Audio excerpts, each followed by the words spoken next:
Hey there, home cooks. We've got a fantastic tip to share with you today. You know how frustrating it is when the bottom of your pot gets burnt and just won't come clean. Well, we've got a solution that might surprise you. Onion skins. That's right, onion skins can actually help you clean a burn pot. Here's how it works. First, gather up some onion skins, the papery outer layers of an onion, and add them to the pot with a little bit of water. You don't need a lot of water, just enough to cover the burnt area. Bring the onion skin and water mixture to a boil, and let it simmer for a few minutes.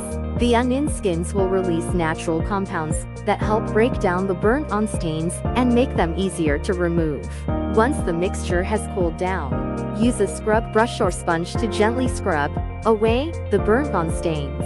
You should find that they come off more easily than before. After you've scrubbed away the stains, rinse the pot with water and inspect the bottom. If there are still some stains left, you can repeat the process until the pot is clean. And that's it. Who knew that onion skins could be so useful in the kitchen? This is a great tip to keep in mind for the next time you accidentally burn the bottom of a pot. Give it a try and let us know how it works for you. Thanks for watching, and be sure to subscribe to our channel for more tips and tricks to make your cooking experience easier and more enjoyable.